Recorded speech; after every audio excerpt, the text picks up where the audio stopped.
Hi dears, അസ്സലാമലൈക്കും. ഇന്ന് ഞാൻ വന്നിട്ടുള്ളത് ഉണ്ണിയപ്പത്തിൻ്റെയും നെയ്യപ്പത്തിൻ്റെയും റെസിപ്പിയുമായിട്ടാണ്. ഈ രണ്ട് അപ്പത്തിൻ്റെയും മാവ് ഒരേ സമയത്താണ് അരച്ചെടുക്കുന്നത്. കുറച്ച് ഇൻഗ്രീഡിയൻറ്റിൻ്റെ മാറ്റം മാത്രമേ ഉള്ളൂ, അപ്പോൾ സ്കിപ്പ് ചെയ്യാതെ കാണണേ. വളരെ സോഫ്റ്റ് ആയിട്ടുള്ള ഈ അപ്പം ഉണ്ടാക്കാനായിട്ട് ഞാൻ അപ്പക്കാരം ഒന്നും ഉപയോഗിച്ചിട്ടില്ല. വീഡിയോയിലേക്ക് കടക്കും മുമ്പ് എൻ്റെ ഈ ചാനൽ സബ്സ്ക്രൈബ് ചെയ്യാതെ കാണുന്ന കൂട്ടുകാരുണ്ടെങ്കിൽ ഒന്ന് സബ്സ്ക്രൈബ് ചെയ്യണേ. നിങ്ങൾക്ക് ഈ വീഡിയോ ഇഷ്ടപ്പെട്ടാൽ ലൈക്ക് ചെയ്യാനും ഷെയർ ചെയ്യാനും ഉണ്ടാക്കി നോക്കിയിട്ട് ഫീഡ്ബാക്കുകളൊക്കെ അറിയിക്കാനും മറക്കരുത്. അപ്പോൾ ഈ അപ്പം ഉണ്ടാക്കുന്നതിനുള്ള മാവ് എങ്ങനെ തയ്യാറാക്കാമെന്ന് നോക്കാം. അതിനായിട്ട് ഞാൻ എടുത്തിട്ടുള്ളത് 500 ഗ്രാം പച്ചരിയാണ്.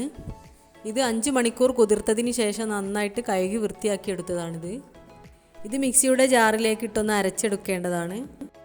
ഉരുക്കിയെടുത്ത ശർക്കര ചേർത്തിട്ടാണ് ഇത് അരച്ചെടുക്കുന്നത്. ഇത് ഞാനിവിടെ എല്ലാം കൂടി ഒരുമിച്ചാണ് അരച്ചെടുക്കുന്നത്. അപ്പത്തിനൊരു ഫ്ലേവറിന് വേണ്ടിയിട്ട് നല്ല ജീരകം 1/2 ടീസ്പൂൺ, 2 ഏലക്ക, ഒരു നുള്ള് മഞ്ഞൾപ്പൊടി, മധുരം ബാലൻസ് ചെയ്യാൻ വേണ്ടിയിട്ട് ഒരു നുള്ളു ഉപ്പും ഇട്ട് കൊടുക്കുന്നുണ്ട്. ഇനി ഇതിലേക്ക് നന്നായിട്ട് ഉരുക്കിയെടുത്ത ശർക്കരപ്പാനി ഒഴിച്ച് കൊടുക്കുന്നുണ്ട്. ശർക്കരപ്പാനി നന്നായി ചൂടാറിയതിന് ശേഷം മാത്രമായിരിക്കണം ഒഴിച്ച് കൊടുക്കേണ്ടത്. 8 ക്യൂബ് ശർക്കരയാണ് ഇതിനായിട്ട് ഞാൻ എടുത്തിട്ടുള്ളത്. ശർക്കരയിൽ 1 ഗ്ലാസ് വെള്ളം ചേർത്തിട്ടാണ് ഉരുക്കിയെടുത്തത്. ഇനി ഇതെല്ലാം കൂടി നന്നായിട്ടൊന്ന് അരച്ചെടുക്കേണ്ടതാണ്. ഇപ്പോൾ ഇതെല്ലാം കൂടി അരച്ചെടുത്തിട്ടുണ്ട്. നെയ്യപ്പത്തിനുള്ള മാവ് ഫൈനായിട്ടൊന്നും അരക്കേണ്ടതില്ല. അപ്പോൾ ഈ അരച്ചെടുത്ത മാവിൽ നിന്ന് പകുതി ഞാൻ നെയ്യപ്പത്തിന് വേണ്ടിയിട്ട് ഒരു ബൗളിലേക്ക് മാറ്റി കൊടുക്കുന്നുണ്ട്. നെയ്യപ്പത്തിന് വേണ്ടി ഇനിയും ഇതിൽ ഇൻഗ്രീഡിയൻറ്റ് ചേർക്കാനുണ്ട്, അത് ഞാൻ പിന്നെ കാണിച്ചു തരാം. ഇനി മിക്സിയുടെ ജാറിൽ ബാക്കിയുള്ള മാവിലേക്ക് ഒരു 5 മൈസൂർ പാൻ ചേർത്ത് കൊടുക്കുന്നുണ്ട്. എന്നിട്ട് ഇതൊന്ന് ഫൈനായിട്ടൊന്ന് അരച്ചെടുക്കേണ്ടതാണ്. ഇപ്പോൾ ഇതെല്ലാം തരിതരിപ്പൊന്നും ഇല്ലാതെ ഫൈനായിട്ടൊന്ന് അരച്ചെടുത്തിട്ടുണ്ട്. ഇനി ഇതൊരു പാത്രത്തിലേക്ക് മാറ്റി കൊടുക്കാം. ഇനി ഉണ്ണിയപ്പം തയ്യാറാക്കാൻ വേണ്ടിയിട്ടുള്ള ചട്ടി ഗ്യാസ് സ്റ്റോപ്പിൽ വെച്ച് കൊടുക്കാം. നന്നായി ചൂടായതിന് ശേഷം അതിലേക്ക് വെളിച്ചെണ്ണ ഒഴിച്ച് കൊടുക്കാം. വെളിച്ചെണ്ണ എല്ലാം നന്നായി ചൂടായതിന് ശേഷം മാവ് കുറേശ്ശെയായിട്ട് ഇതിലെല്ലാം ഒഴിച്ച് കൊടുക്കാവുന്നതാണ്.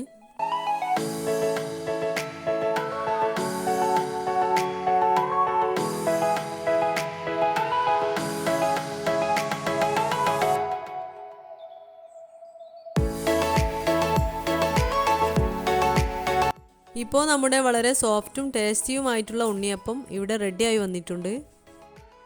ഇനി നേരത്തെ എടുത്തു വെച്ച മാവ് കൊണ്ട് നെയ്യപ്പം എങ്ങനെ ഉണ്ടാക്കുന്നതെന്ന് നോക്കാം. നേരത്തെ എടുത്തു വെച്ച മാവിലേക്ക് 1/2 കപ്പ് റവ ഇട്ട് കൊടുക്കുന്നുണ്ട്. ഇനി ഇതൊന്ന് കുറച്ച് സമയം അരച്ചെടുക്കേണ്ടതാണ്. റവ എല്ലാം ചേർത്ത് അരച്ചപ്പോൾ മാവ് കുറച്ചൊന്ന് തിക്കായിട്ടുണ്ട്. ഇനി ഇതൊരു ബൗളിലേക്ക് മാറ്റി കൊടുക്കാം. ഇനി നമുക്ക് നെയ്യപ്പം ചുട്ടെടുക്കാം. അതിനായിട്ട് ചുവട് കട്ടിയുള്ള ഒരു ചീനച്ചട്ടി ഗ്യാസ് സ്റ്റോപ്പിൽ വെച്ചിട്ടുണ്ട്. നന്നായി ചൂടായതിനു ശേഷം അതിലേക്ക് വെളിച്ചെണ്ണ ഒഴിച്ചു കൊടുക്കാം.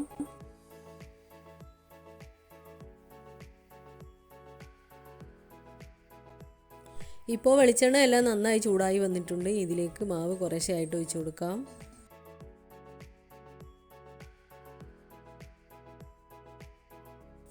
ഇപ്പോൾ നിങ്ങൾക്ക് കാണുമ്പോൾ തന്നെ മനസ്സിലാവുന്നുണ്ടല്ലോ, അപ്പം എല്ലാം നന്നായി പൊങ്ങി വരുന്നുണ്ട്. ഈ സമയത്ത് ഗ്യാസ് ലോ ഫ്ലെയിമിൽ വെച്ച് കൊടുക്കണേ. ഒരു വശം നന്നായി വെന്തതിന് ശേഷം ഒന്ന് മറിച്ചിട്ട് കൊടുക്കാം.